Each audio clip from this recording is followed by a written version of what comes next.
here are 10 games on my shelf of shame.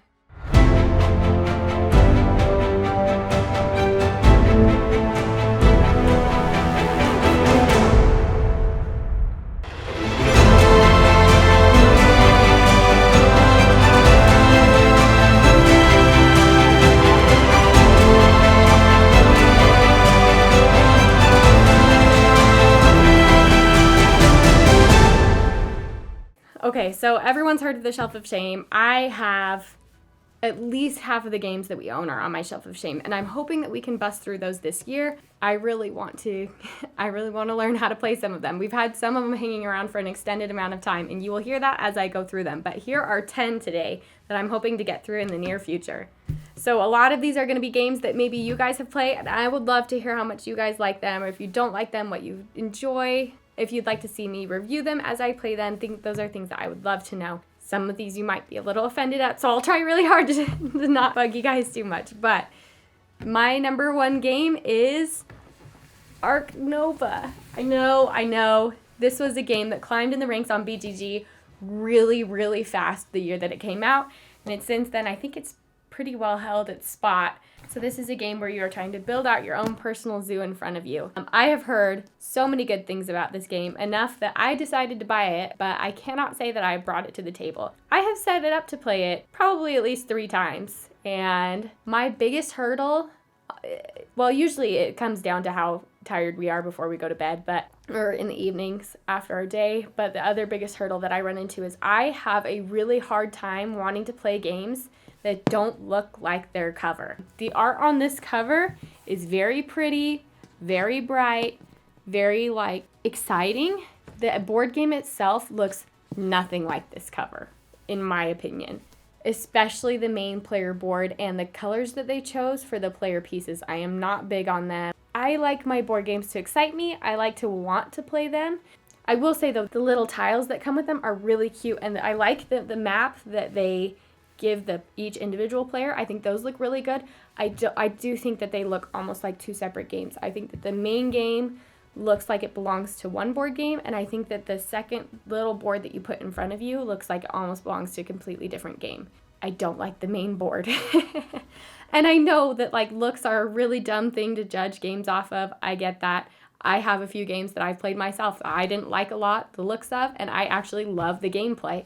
But I will say that it's hard for me to want to be motivated to play a game if it's not, I guess, a pretty game. If it's not a game that... The cards, though, I will say, though, that the cards are really pretty. I don't want to dog on it too much because I haven't played it, obviously. I did end up making upgraded pieces for this, and I have upgraded storage in the box that I 3D printed. And in a vain effort to try to get me to play it. But I really want to play it soon. This is what I'm saying about the player boards. Like this, I think this looks... As I hold it upside down. I think this looks really nice. I really like the colors on here. I like the tile placement section. That I'm really excited about. It is this beast of a board that I just have the hardest time. I don't know why. Don't ask me, because I can't tell you exactly why. I just think I have a hard time wanting to bring it to the table as often. But I did make upgraded components for it. I have these cute little gazebos that I made these cute little donut stands. I tried really hard, and I really want, this has been next on me and my husband's list, next game to bust out of our Shelf of Shame for at least 2 months now. But we always just end up going to something else because it just seems a little bit tiring to want to learn how to play. I've heard that it can be kind of complicated. That is my reasoning. So I would love to see what you guys think of the game and why you think I would like it, what you would think I would like about it, or what you enjoy about it, things like that. Help me get this to the table is what I'm asking you. And that is one of the games on my Shelf of Shame, Ark Nova. Number 2 game on my Shelf of Shame, and this is one that I'm really hoping that we can bust out and open soon, is Bamboo by DeVere Games. I bought this game. I just love the colors in it. I think it takes place in the bitoku world as well, which I can't say too much about. You'll find out more about that in a minute, but I love the colors. I love the idea of the game. I love the artwork. I love all of it. We just have not had time to bring it to the table thus far, and I am hoping this year that we can get it to the table soon. I'm going to try to talk my husband into playing it with me. This is, they say, little box, big game with the DeVere games. They tend to make their games in small boxes. You can tell from this one it's substantially smaller than a lot of the other games that I have. But I guess that when you set it up, it's quite a big game. I will say one thing I have noticed about DeVere games is they have a crazy amount of pieces and they offer you not the greatest storage solution. So this is another one of those games where I've had to 3D print my own storage for it, just because if I have to open baggies and then put everything back in baggies when I'm done. So this is an action management tile optimization game where you are growing bamboo in an effort to take care of your family. You also have to honor ancestors. You have to make preparations before winter comes. The only thing that has kept it from making it to our table really is that I just have had other games that I wanted to try first. This game has everything that I really like, and it is just bright and beautiful. This teal color is just gorgeous, especially in contrast with the red. I think it's a very engaging looking game, and I'm very excited to play it. So that is Bamboo by DeVere Games. Staying on trend with DeVere Games, we have Bitoku. I believe it's set in the same world as Bamboo. It's a very big game, and I will tell you that from setting it up so that I can take some B-roll, there are a ton of components in this game. I'm not talking a little bit. I mean, this is big box, big amount of components. They squished this as much as they could into this box. I believe in this game the great spirit of the forest is retiring, essentially, and you are trying to compete with other spirits to take that position and to become the great spirit.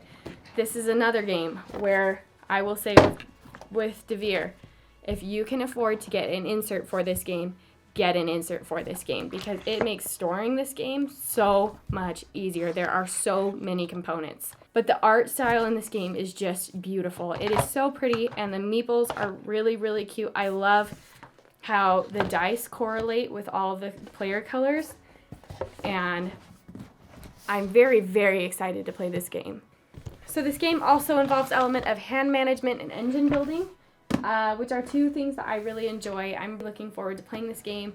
We are going right now through our board games that we own alphabetically, and we're trying to learn all the ones that we haven't learned yet. So Bitoku should be coming up soon, and I'm really looking forward to learning it.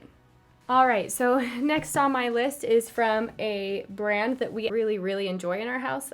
We've had a few of their other games, and we really like them a lot.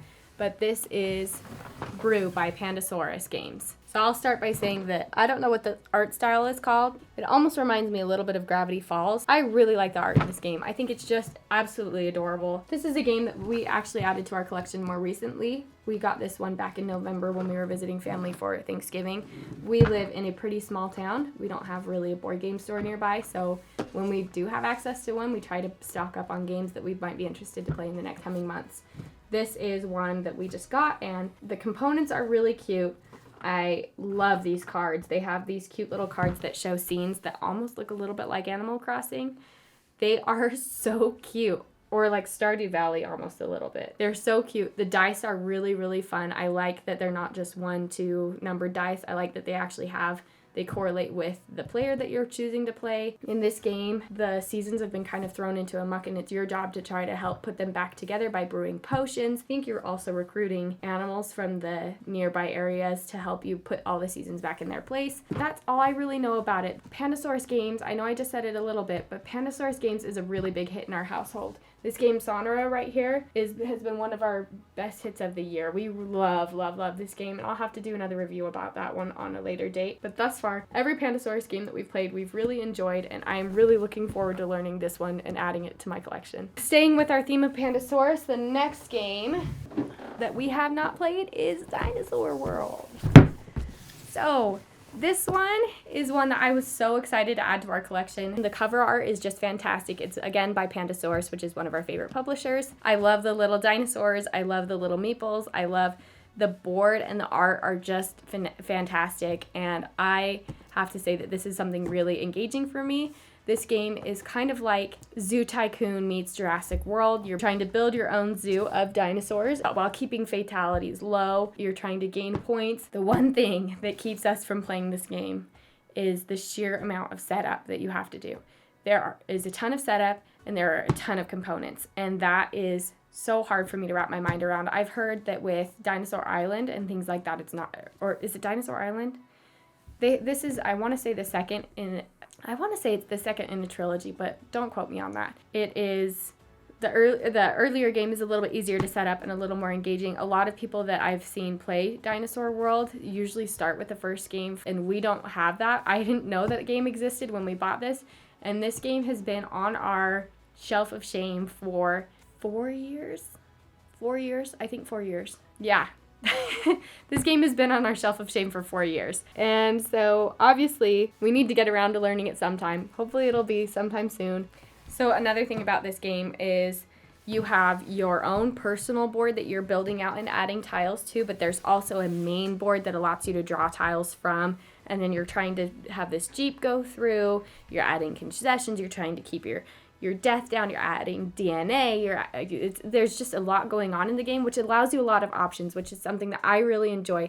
I've tried to watch the video on how to play this at least 6 or 7 times, and I just have never fully been able to let myself play it yet. Hopefully I'll be able to change that soon. And that is Dinosaur World by Pandasaurus Games. Okay, so this next game on my list is a game that has a very similar problem for me to Dinosaur World, where it's a lot of setup and a lot of learning before you play the game. And this game is Endless Winter Paleo Americans by Fantasia Games. So this game has been in my house for 3 years, and I have not been able to bring it to the table just for the sheer amount of setup. I have set it up twice now, and I have not played it once. I'm hoping that maybe I'll be able to get this onto the table solo play, and that might help me to be able to, because if I play it first and then I teach my husband, that might make it a little easier. So I actually love history, especially things related to archaeology and anthropology, and I want to try to play this game. Everything about it says it's a game I should love. Everything about it, like the theme is something that I would love. I love like I said, I love ancient history. I love learning more about it, whether it's cavemen or ancient Aztecs, or it's learning about ancient lost tribes in India or things like that. That's all in my wheelhouse. I love all those kind of things. This is one of those games that just really fits that theme for me. It's just the setup that I get so intimidated by every time, and I don't know why I let it intimidate me, but I do. But it does, like everything that I've heard, it's a worker placement deck building game, which those two things are things that we really enjoy playing. I'm hoping, I've seen quite a few 3D printed extra tiles for this game on Thingiverse, and I'm thinking that maybe if I print those out and I make them myself, I might be more interested in playing this game. It's been 3 years, it's been long enough. Tell me in the comments if you would like to see me play this game and give it a review. Or maybe just give it a review. Just let me know what you think. And that is Endless Winter Paleo Americans. Okay, so another game on our shelf of shame is another new ad. We just added it again back in November, the same time we bought Brew, and that is Gold West. So I have heard a few different people bog the board game itself, like they don't really like the look of the cover.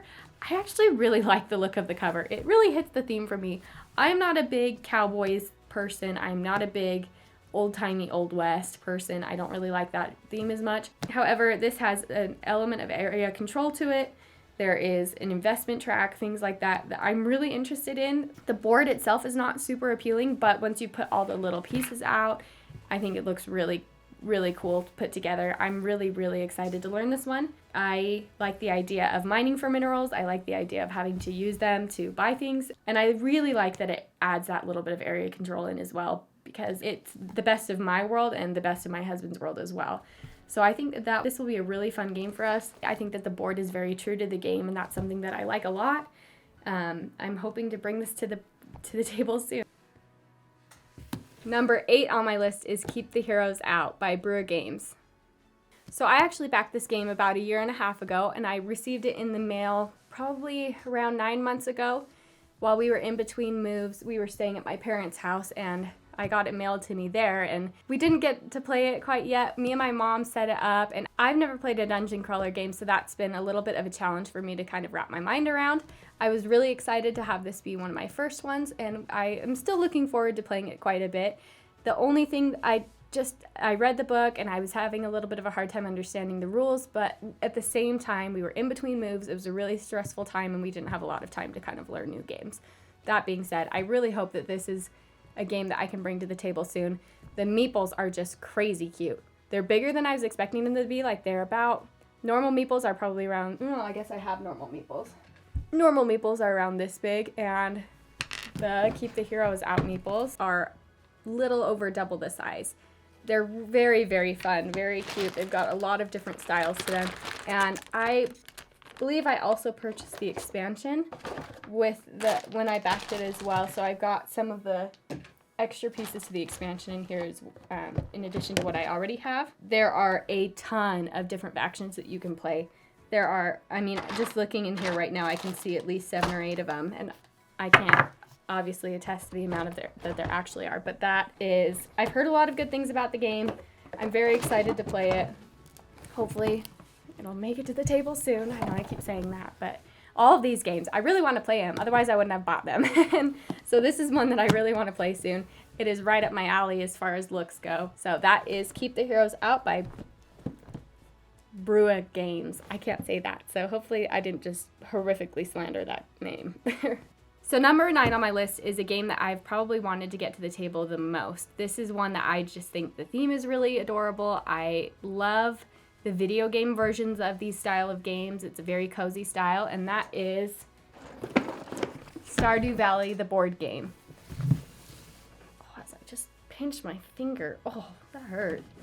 In Valley, you are playing a person who has inherited a farm from your grandfather. I, coincidentally enough, have not played Stardew Valley, the video game. I've played Story of Seasons, the cute little chibi version on the Switch, and I love that game. I also have Fae Farm. That's another one I like. So this game is right in my wheelhouse. I love just cozy games where I'm just kind of going around, building out my farm, harvesting things, feeding my farm animals and stuff like that. I grew up in a farm community, so that's something that I really enjoyed, and I've always really wanted to have a farm of my own, but this is probably the closest I'm ever going to get to that. I look forward to playing this game. There are elements of the game where you can make friends, or you can fish, or harvest vegetables and animals. You can and resources from animals. You can forage, you can take part in events and things like that. So it's something I'm really excited to play, and I'm hoping that I can play this one solo pretty soon. You'll have to comment underneath if you want to see me do a solo playthrough, or if you don't.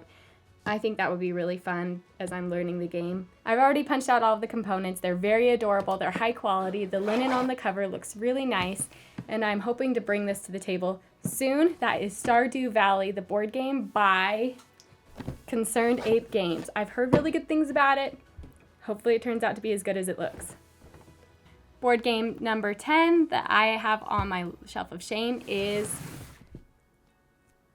a name that I can't pronounce. I'm going to try, and you guys can't make too much fun of me, okay? Because I can barely speak English. Zhanguo, the First Empire.